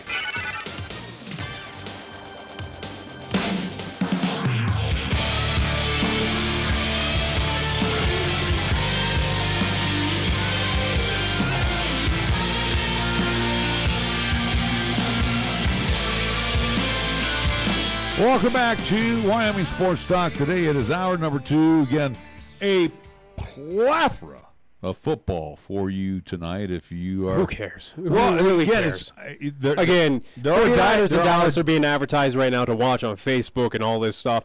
Am I dying to watch that? No. I'd rather do laundry than watch a preseason game where, again, starters are going to maybe get one series. Is Jimmy G he's going to probably touch the ball 5 times, if at all. And, again, am I really interested to see who's going to be backups at this point? I think that's what we're seeing right now for game, at least these first games, is pretty much, hey, who's but you got those fringers and those potential backups. You got Carolina at Buffalo. How many snaps do you think Josh Allen's going to get tonight? Would you be interested in watching that? No, because, again, it's still preseason. I don't really care. But at least I would anticipate that Josh Allen gets a fair amount. Maybe works a quarter, possibly. Again, I don't anticipate that you're going to see Taylor out there for quite, again, probably if at all for the at least, or who am I thinking of? Not Tyrod Taylor. No, he's no Cowan. I don't know. Who cares? Yeah. Again, who cares about the Buffalo Bills? At least with that quarterback situation. Again, it should be Josh Allen. But again, how many times he'll touch tonight? Probably not that many. Again, I anticipate maybe a quarter. Let me just go through the schedule here real quick to bore everybody. Oh, boy. Carolina's at Buffalo. Chicago will be at Cincinnati. Tampa Bay at Miami. Cleveland's at the New York Giants at MetLife Stadium, I should say, in the Meadowlands. It's still Meadowlands. Pittsburgh and Philly. That will be at Lincoln Financial Field. Maybe we'll see some Carson Wentz tonight. Doubtful. New Orleans at Jacksonville. New England will host Washington. The Rams will be in Baltimore. Tennessee at Green Bay. That will be at Lambeau Field. At Arrowhead, the Chiefs will host Houston, Dallas, and San Francisco, or actually in Santa Clara, to take on the Niners. Indianapolis at Seattle. Friday's matchups will have Atlanta at New York, Detroit in the Coliseum to face the Raiders. And then on Saturday, Minnesota's at Denver, for anybody that cares. That'll be at Bronco Stadium at Mile High. And it'll be the Los Angeles Chargers taking on the Arizona Cardinals. Whoopee. Yeah, I guess we'll deal with it for the next, month now, at least with preseason. Again, it's a complete joke. Who cares? Again, all you're looking at right now is more so what has you curious, especially after this past draft, is those rookie quarterbacks of how much time do they get? Is this something that is going to help elevate them? For instance, a Josh Allen, even though we do know he's pretty much, they're going to sit him out for quite some time. He's not going to be a starter, at least week one for the Buffalo Bills. We know that. But is it something where he could put on a show and maybe vault into, hey, maybe if things are going sour week 4, 5, 6, somewhere in there, hey, maybe we'll test out this Josh Allen kid and see what he has for our Buffalo Bills. I think with the Bills this season, they're not going to be where they were last year. I think that's absolutely true. It's more so of, if they're 0-5, 0-6, which could be a viable possibility, is that something where preseason, after what we see of what Josh Allen could do, maybe the staff there, Buffalo goes, we'll give him his shot now. And we kind of learned that at least what they were anticipating, again, from Sal Caprio when we talked with him about, a month ago. That was the plan with Josh Allen, is not to let him out of the gates, let him still learn a bit, and maybe mid-season let him out. He will be the starting quarterback as he said, he will be the starting quarterback. And he felt somewhere, well, again, not going out the gates, but again, midway when pretty much that dumpster's on fire out there in Buffalo is when he might get a start. But is it something where he could probably prove to that, at least to that coaching staff, going throughout this preseason, going, hey, I have a little bit more to offer than a few of these guys. Maybe I move up. Maybe you anticipate where maybe we're down 0-2, 0-3, 0-4, maybe tossing out a little bit earlier than kind of midway and through again, the season. too, we got to remember, Josh Allen is a raw product who's got a lot of tools. And he's a guy that you don't want to rush out day one. He's not. I don't think he's not NFL ready right now. He is a pro football player, but I don't think he's ready to battle every Sunday. He's not ready to lead that team. Not again for Buffalo and what would be smart for Josh Allen. I really don't know.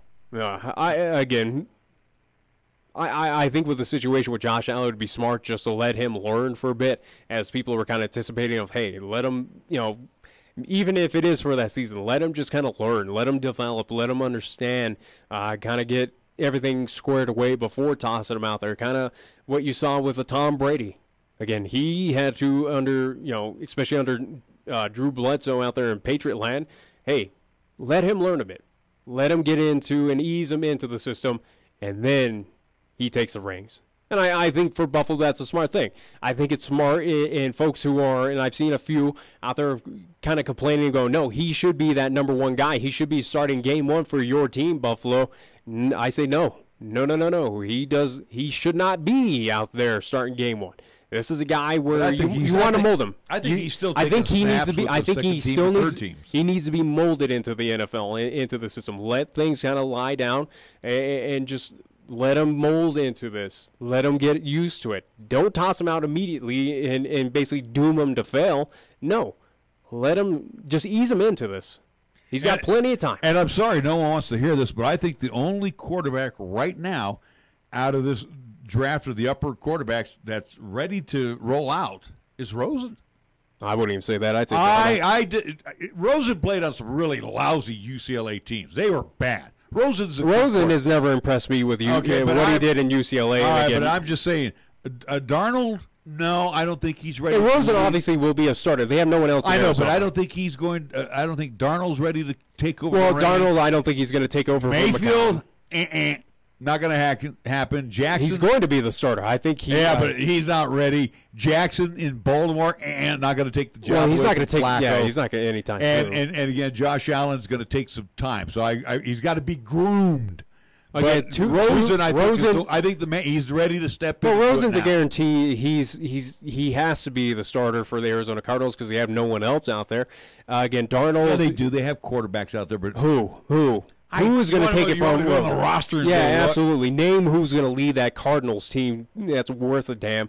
There's no one. Darnold, he's going to certainly sit out, but he might be a similar situation with Josh Allen where, maybe McCown's not doing. He'll get the call right away, yeah. Yeah, but again, we'll see what happens with McCown in that situation there in New York with the Jets, but he is someone where I think he is ready to start out the gates game one, but I think for the Jets, it would be smart to kind of follow that Buffalo Bills style of let him sit for a bit, let him learn the system, let him be at least kind of acclimate to the NFL. And then in Cleveland, I don't think he's ready, but I think, or at least with Cleveland, I think with the Browns, they're going to toss out, I was about to say Manziel, but with Mayfield, I think they're going to toss him out as your starter for game one. I think they absolutely have to. Again, your number one overall draft pick, your main quarterback, you got your guy, Cleveland. I think you got to. Because who else are you, again, do you have Taylor as your, is he, or... You're Tyrod Taylor in Cleveland. Yeah. Well, no, I was just Again, I was saying the right quarterback. Yeah, Taylor. Okay. Right. Again, that's why I said his name. But again, is he someone that Cleveland fans, or at least with the Brown system, going, yeah, he's our guy? Well, he's the only one that's ready to rock and roll right now. Yeah, he's been through the wars. I don't think Mayfield's ready for it, but it'll be interesting to see what the Browns do if they do toss him out of going, hey, here's our number one QB draft pick. Have fun. Well, right now, if you look at the depth chart for the Arizona Cardinals, it's Sam Bradford. Oh, please. Mike Glennon. Please. And then Rosen. Garbage. So yeah, good luck with the rest. Yeah, again, Sam Bradford. You got to keep him at least somewhat healthy. Bradford's he doesn't deserve to be in the league. He should be playing Canadian football. And then also too, Glennon, he's in the same situation where you're a backup. And granted, that's where he's at right now with the Cardinals. But I think with the Cardinals, your smart move is to put out Rosen. You saw that day one, at least out of the draft, when he got drafted by Arizona. He goes, hey, I'm going to prove to everyone in this draft of why, or at least every 9 other picks in front of me, why I was the best pick. I'm ready. He came out there with that fire, with that talk of going, hey, I'm going to prove everyone wrong. I think Cardinals, that's your challenge to you, going, give him that shot. Let him test his day one, game one, at least starting. And over in Buffalo, it's A.J. McCarron, who's the McCarron, yeah. Who cares? And Nathan Peterman. Who cares? Which Allen probably will be number 2 on the depth chart anyway. So, but over in Cleveland, yeah, you have to look at right now. I don't think smart move would be Taylor of what he did last year with Buffalo, but I don't see him surrendering that quarterback. But again, is it a situation where Cleveland goes, hey, we got our man. We believe in his system, or at least we believe what he can do for this team. We got pieces around him to help him out. This is an all-around better team with Mayfield instead of Taylor. Actually, Drew Stanton is the number 2 QB right now, and then you got Mayfield in at number 3. Stanton, who cares? I'm running down the depth charts. I'm just saying of names you are mentioning, who cares? Again, with Tyrod Taylor, he had one great stint, at least what we saw last year with Buffalo. He's been okay. He's been a serviceable quarterback. He's nothing great, though. No, but he's been all right at Buffalo. He hasn't been on great teams. So, I mean, that's no excuse. And again, we've seen that in the NFL. We've done enough on this. So we've gone through, we gave the preseason way too much. Before we take the break, you said something about ESPN. What did ESPN do that was stupid? What? You said something about ESPN before we went to the top of the hour. I guess it's only worth like a few minutes. For yesterday, it was August 8th. They went to the, off of Dodgeball, the movie, right. all that fun stuff. Yeah, yesterday, because it was 8/8/2018, they went to ESPN 8, the Ocho on ESPN 2, where they showed Dodgeball, the movie, twice, I do believe, and then a bunch of other random, I think they showed Sumo, and I didn't watch it because, again, I don't care. ESPN is dead in the water. They're such a joke. But from my understanding is they showed off sumo wrestling, they showed off cheese wheel running or something like that. And so basically they were a joke like always. Well, and again, it was trying to gather attention to ESPN2, or at least to your ESPN network of going, hey, kiddos out there, hey, youth, millennials, or we can be funny here at at ESPN. Come watch us while we're putting on goofy things because we are trying to be ESPN 8, the Ocho from that famous dodgeball movie. Come on now. Right. Yeah, I know. ESPN needs to go away. All right. Here's some news here if you did not hear. And again, this is about, we're going to go away from the Ohio State story real quick here. But Kansas State coach Bill Snyder, have you heard this? No. He agreed to a new 5-year deal with the Wildcats that'll take him through the 2022 season. Mm-hmm. And he's going to make $3.4 million this year and will receive $300,000 increases next year and 2020. The figures in the final 2 years of the deal will be renegotiated later. Oh, by the way, if you have not heard, Bill Snyder's 78 years old. So he'll be on the sidelines there until he's at least 83. Was it Paterno near his 90s? He was in his late 70s. He was pretty much senile his last year. Yes, didn't understand what the heck was going on in his own locker room. Anyway, Snyder has 210 career victories. That's third among active FBS coaches, behind Notre Dame's Brian Kelly, 219, Alabama's Nick Saban at 218. And Snyder is the oldest coach. And doing it with Kansas State, go figure. He's the oldest coach in FBS. Ohio's Frank Solich turns 74 next month. He's the second oldest coach. So, Bill Snyder, 5-year deal that will keep him with K-State through his early 80s. Are the Wildcats going to win the Big 12 or compete at all? They're going to be a bowl-bound team, but is it something that they're going to compete with the likes of a West Virginia or some of those top teams? No. Who cares? All right, we're going to take a timeout. We're going to be back with more. We'll get back to baseball after these words right here on 1480 K-Ray. For 56 years, 1480 K-Ray has been Cheyenne's home for good times and great oldies. Also with KYY-FM, we are Cheyenne and the area's only locally owned AM/FM combo radio stations. Add that to the addition of 3 FM radio translators to serve the area with programming from both K-Ray and KYY, and that equals a lot of bang for your local advertising dollar. Radio, yesterday and today, still works. For more information, contact Don Morris at 307-637-0301. The time is now, and the place to go is Jolly Rogers RV Sales and Service for their annual model clearance sale of Jayco RVs and fifth wheels. This is your year to travel the countryside, and what better way with your Jayco RV from Jolly Rogers RV Sales and Service. And to put you on the road today, save 30% on their annual model clearance. Their savings are always the best on whatever model you select. Come see and take home your favorite today when you buy from Jolly Rogers RV Sales and Service at 6102 East Highway 30 in Cheyenne, or go online to jollyrogersrvs.com. Chick-fil-A is a proud supporter of our high school athletes at East, Central, and South.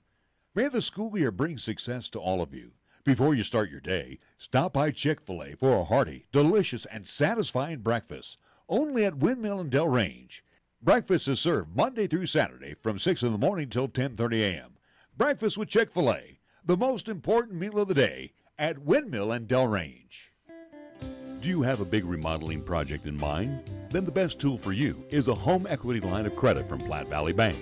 Whether you are remodeling, making home repairs, or expanding, a home equity line of credit can help you finish that project. Stop in and we'll show you the hidden value in your home with a home equity line of credit from Platte Valley Bank. Some restrictions may apply, subject to credit approval. Platte Valley Bank, member FDIC, equal housing lender. Here's the latest weather forecast on 1480 K-Ray. Weather-wise for today, sunshine, expected daytime high of 83 degrees, mostly clear for tonight, our low down to 52. Tomorrow, Friday, sunshine with the daytime high expected to be near 84, and for Friday night, mostly clear, our low down to 51 degrees. You bleed brown and gold? So do we. Wyoming Cowboys football and basketball is always front and center on this show. This is Wyoming Sports Talk Today, and it's here on AM 1480 K-Ray.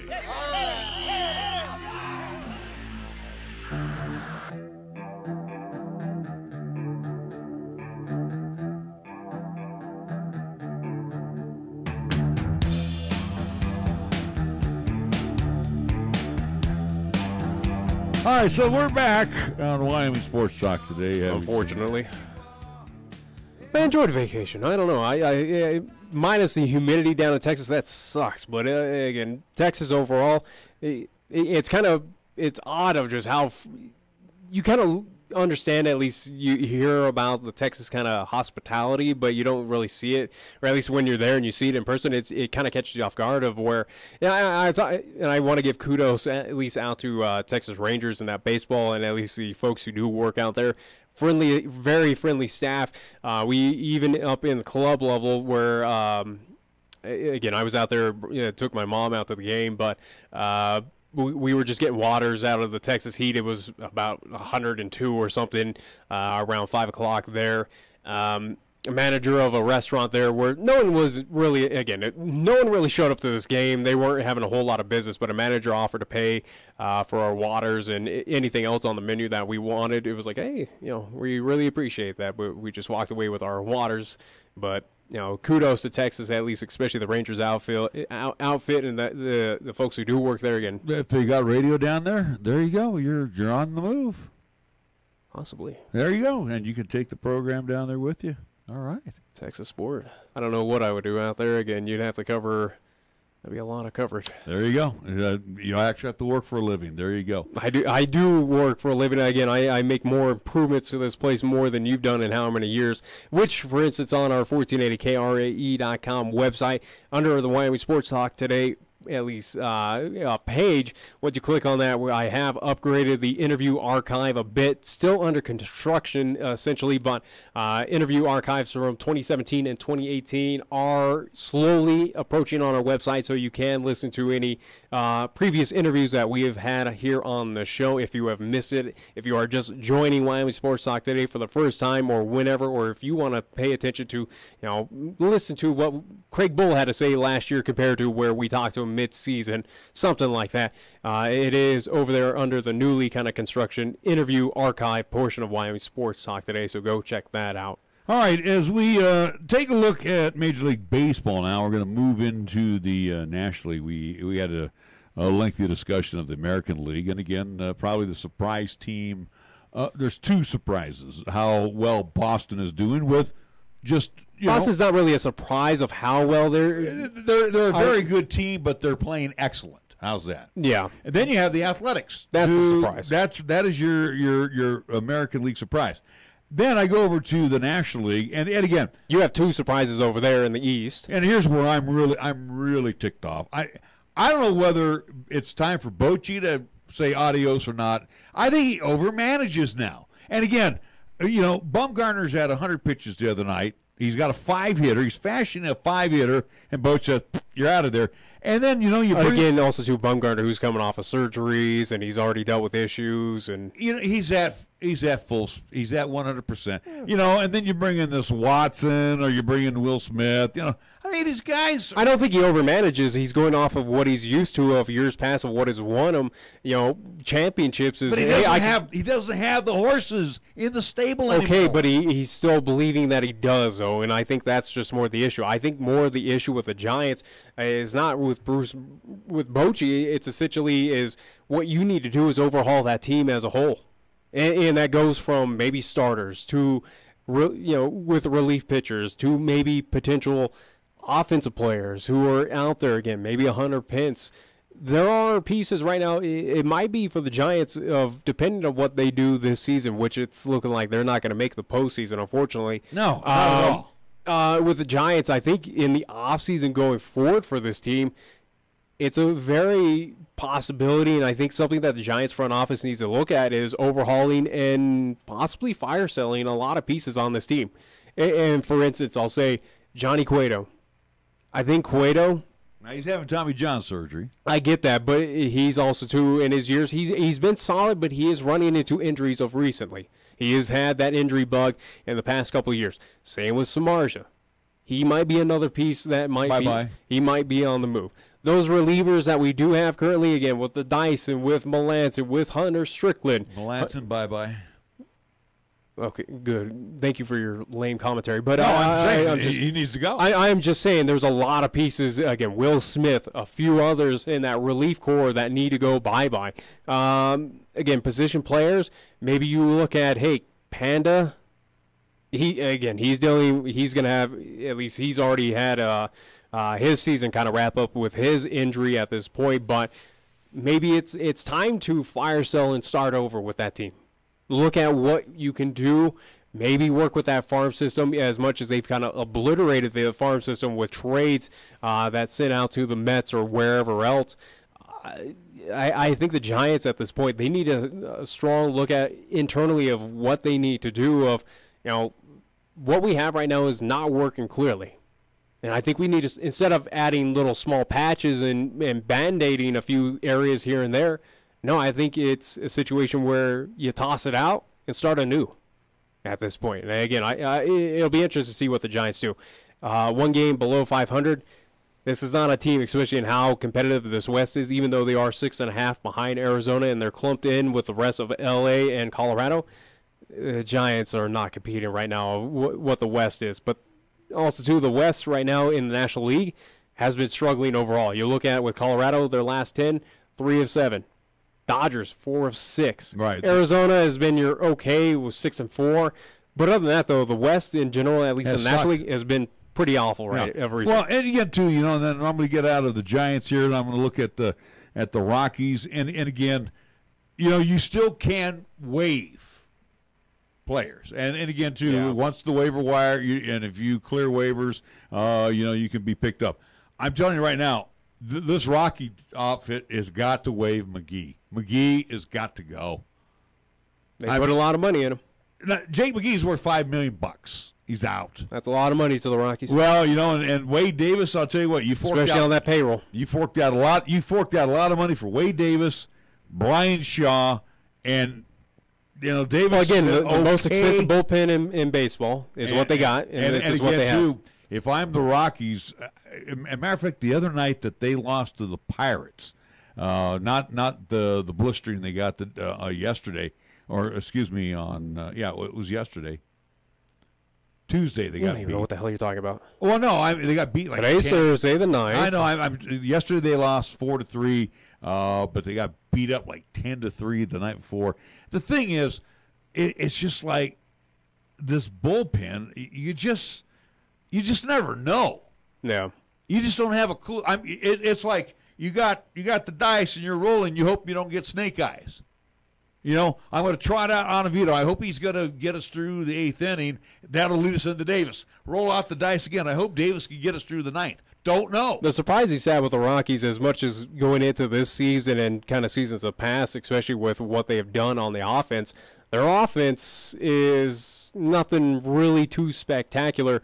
You look at the runs scored and runs allowed, and this kind of goes off a bullpen, but they are at minus 17, allowing 551 runs and scoring 534. Again, not awful, but also too very low of what I kind of anticipated for this Rockies outfit, especially when you do have Arenado and some of these big names and big-time players getting paid with that Rockies team.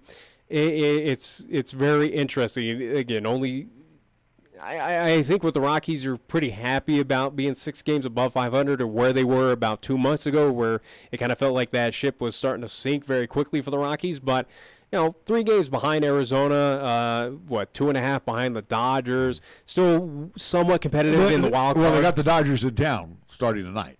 Good luck. So and there is good news though. They don't see Kershaw on this trip. Because Kershaw threw last night.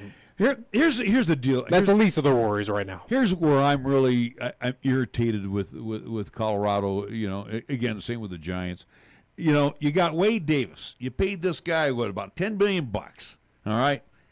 Did you just say billion? Million. He's 50 games he's been in, 47 innings he's thrown. Mm-hmm. 47 innings. All right. He's got an earned run average near 5. 4.98. Let's be real of the closers of the modern era, like a Mariano Rivera. Should be around 1-ish, below 1. Even a 2. 2. Okay? But here's the numbers. Davis is 1-5 record-wise. He has 32 saves. Which is not bad. Out of the 50 games. That's not bad. That's 64%. Yeah. Again, every time he's been brought in to. It's not great, but it's okay. But he's again, 32 saves for most closers. Again, of top level, you're there. He's blown 6 saves, and we still that's not good. We still have a quarter of the season to go. Yeah. Again, do you weigh what do you weigh with him? Of he's gotten us good amount of saves. That ERA is a little bit bloated. He's blown a few, at least probably too much games. Again, with 6 of them. With the Rockies, are they going to waive him? Doubtful.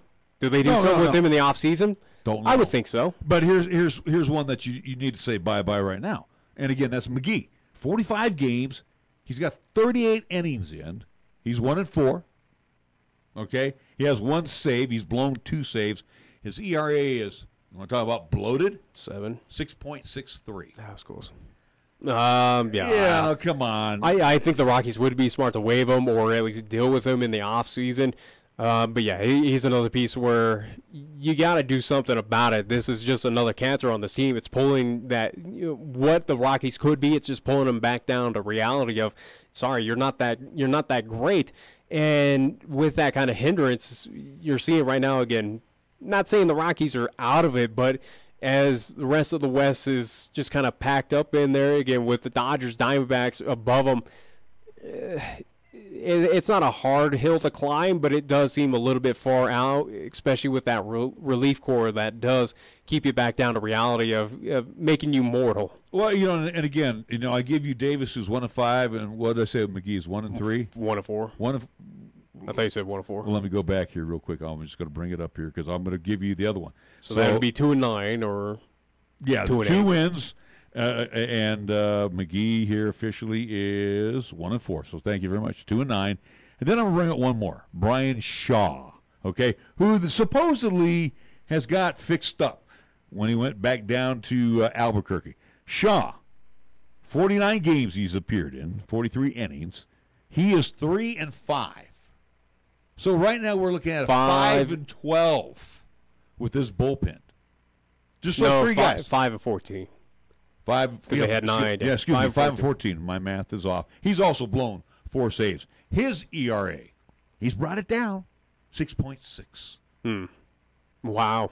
Boy. And how many games are the Rockies over 500? They're what? 6. 6 games. 5-14 there by 3 guys that should be. At least when they were in Colorado, they had good numbers, and probably those numbers would be a little bit more favorable for those. But it's certainly it's a hindrance for this Rockies team. It is what's keeping them mortal, and it's what's keeping them behind right now from climbing up and getting advantage in this NL West again, where you did have Dodgers struggle against Oakland, and again letting a series at home against the Pittsburgh Pirates. As much as the Pirates aren't nothing too shabby, they are 59-56. They're 1 win behind the 60 that the Rockies do have. But it is a situation with the Rockies. Those 3 players are keeping this team. And you want to put the blame on them, but also too, it is a situation where take out that log though, Nick. 5-14, right? They would be 55-40, 15 games over 500. What I'm driving at is you got the regular everyday players, and again, these guys aren't everyday players. No. And you got these guys that are busting their heinies out there every night, every day. Yeah, getting a day off here and there. Guess what? Now you understand why Arenado and a few others kind of show that frustration or show, hey, no kidding. Why should I play here? And what you're forcing the everyday player to do is try to take that team and put them on your back, because when those guys come out, it's a crapshoot. Yeah. And it's like if the Rockies are to make any noise to get back into the playoffs, which I don't know if they can. I don't think they will. Not at this point in time. I think Philadelphia's not going to fold. I think you and I will agree on that. That's going to be a back and forth between Philadelphia and Atlanta, either or. But I think those two are going to be playoff bound. It's just deciding who's going to win the NL East. I don't think the Nats get there. No, I don't think so. Again, because also too, again, you got the Dodgers in the mix. They're 1 game above Atlanta right now in the wild card spot. But also too, you got to look at that Central with Chicago, Milwaukee. That might also too be a situation where you're going to have Chicago or Milwaukee representing the playoff, at least winning that Central, but also too as a wild card spot, as they are both right now 66 wins. Milwaukee though has played a few more games. And a tip of the cap to the Brewers. They have not folded. Everybody waits for the Brewers to fold. This is a team that shouldn't have folded, and they're playing what kind of folks anticipated that they were going to. So, again, you're looking at, right now the Rockies need at least 6 games just to climb up to where the Brewers are at, but they can't overcome the Dodgers. They can't overcome the Diamondbacks. This will be this series is going to be very key for the Rocks. They can't split it. No. They got to win at least 3 out of 4. At least to get back into it again. They are the 4th team right now, at least in the wild card spot. 3 games behind the Atlanta Braves and just only 2.5 behind the LA Dodgers, where they're on the outside looking in at a half game behind Atlanta for that second wild card spot at this point in time. So, yes, it is a huge, monstrous series for the Rockies at home. And they're at home, right? Yeah, this one's at home. So it's time to start getting a little serious about baseball. 48 games left for the Rockies. We're in that 48 to 50 game range here. So the official dog days now of August are going to start kicking in. Yeah. You got to start winning these ball games. The 2 that they lost against the Pirates, the one they got shellacked on Tuesday night, that happens. But I'll tell you what, yesterday, that one shouldn't have happened. So, and that's what's happening. But as I look at the rest of the National League wildcard standings, you got the Rockies, then it's the St. Louis Cardinals, 3.5, Washington Nationals, 4.5.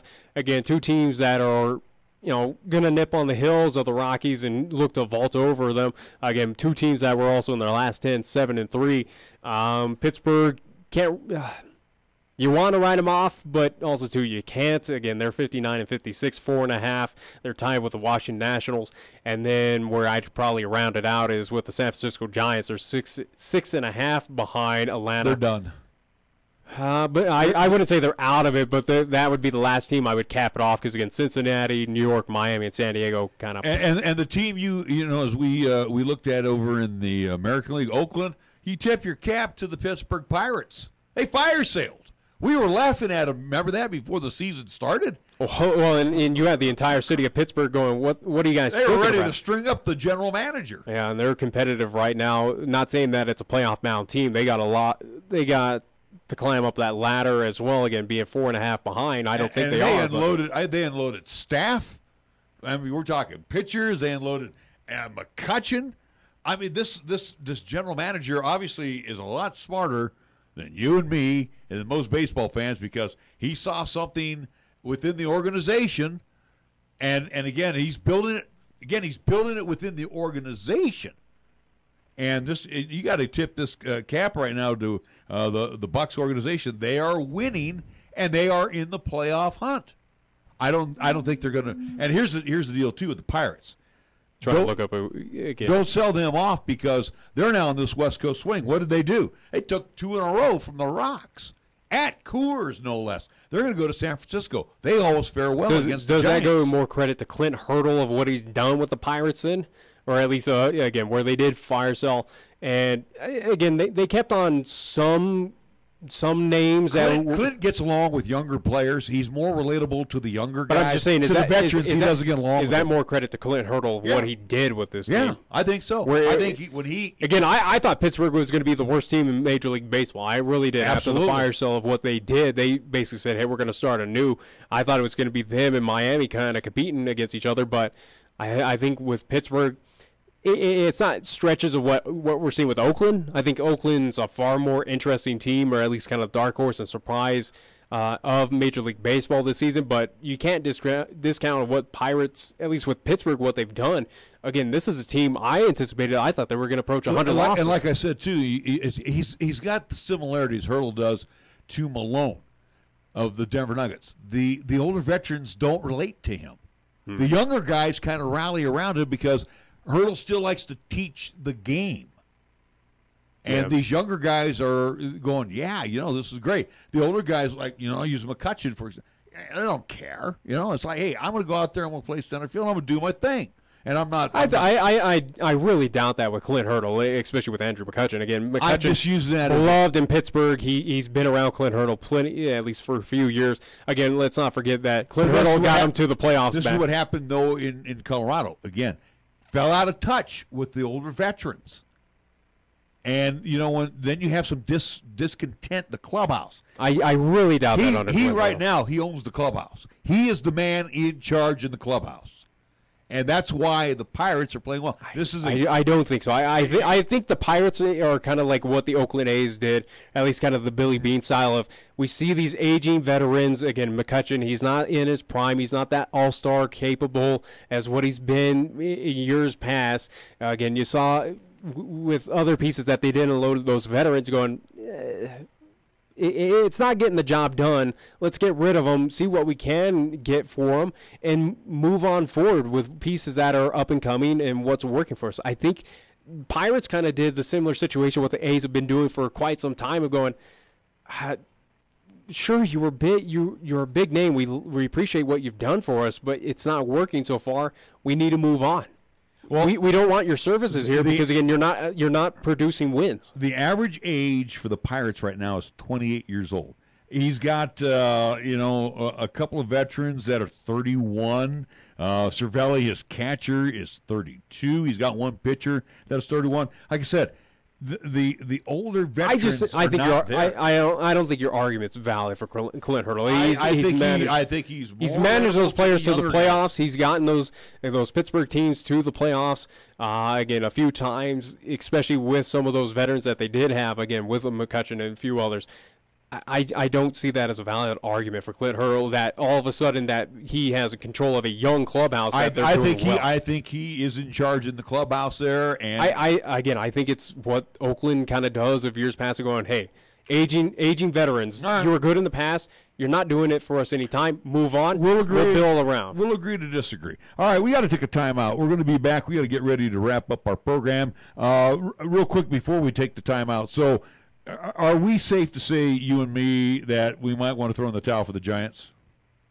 I don't really want to, but I'll say they're still in it. It's still early August. They could, catch fire. Doubt it, but again, they're not Padre out of it. Do the Rockies get they got 48 games left? Do you think they got that shot?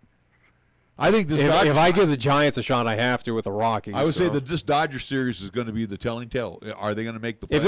If they get swept by the Dodgers, sorry Rockies, that's not good. That is a bad sign. They got to go 3 out of 4 in this one.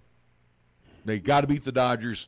If they don't do it, it is a series absolutely for the Rockies, especially at home. It is must win. You need this. If you split. That's like kissing your sister. No, I mean, if you split, it's not bad. No, not at home. You can't split at home.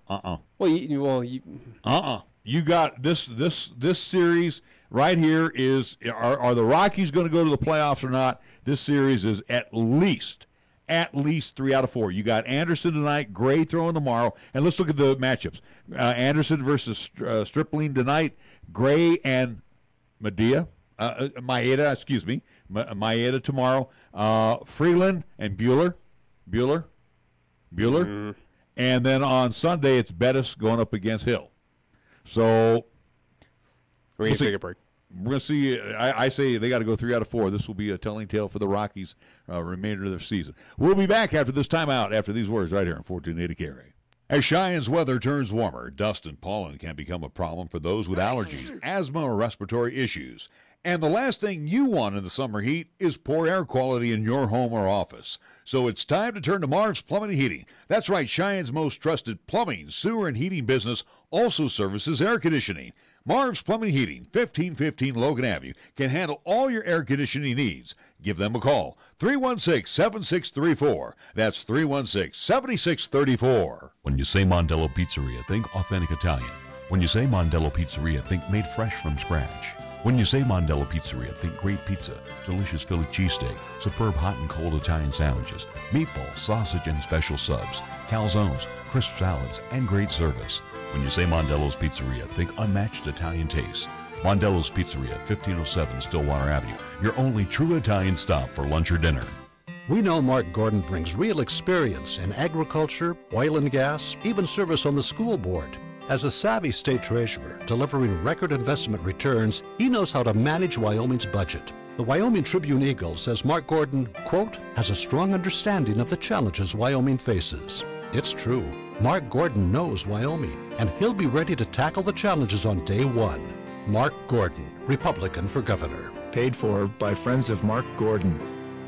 This year marks the 175th anniversary of the first major migration west across the United States along the Oregon Trail. The trail runs through central Wyoming along the North Platte River from Torrington to Casper, then over South Pass and on to the west coast. Travelers favored this route because of the ease of crossing the Continental Divide. All told, as many as 500,000 men, women, and children would travel the trail. Independence Rock, Register Cliff, Devil's Gate, and the Parting of the Ways were major landmarks along the trail in Wyoming, helping to guide travelers west. This is Mike Strom bringing you a moment in history from the Wyoming State Archives. Is your teenager ready to drive? Come on, Mom. Let's go. Sorry, you're not ready to drive yet. What? Come on. You need to complete a driver's ed class first. The Wyoming-Montana Safety Council offers a complete driver's education program taught by Tim Woodard, former Laramie County School District's driver's ed teacher. Classes are starting soon. Please call 635-4592 to sign up or go to wmsafetycouncil.org. Wyoming-Montana Safety Council. Think safe, live safe.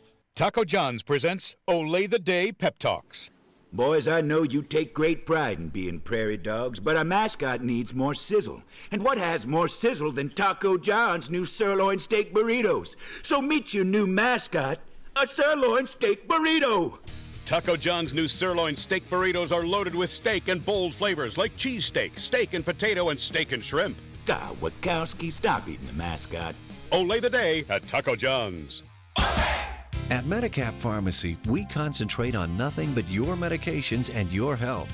Each location is a locally owned, full-service neighborhood pharmacy. We won't make you walk through aisles and aisles of stuff or wait in a long line. Instead, we'll always make time for you by listening, answering your questions, and explaining your prescriptions. Medicap Pharmacy. We'll always make time for you. Medicap Pharmacy, 1947 Bluegrass Circle, next to Texas Roadhouse in Cheyenne. Or call 635-3712. Here's the latest weather forecast on 1480 K-Ray. Weather-wise for today, sunshine, expected daytime high of 83 degrees, mostly clear for tonight, our low down to 52. Tomorrow, Friday, sunshine with the daytime high expected to be near 84, and for Friday night, mostly clear, our low down to 51 degrees. We're taking Cheyenne, Wyoming Sports Talk Radio to a whole new level. This is Wyoming Sports Talk Today. Don't look at me. I think these people are completely nuts. Stop this crazy thing! And it's only here on AM 1480 K-Ray.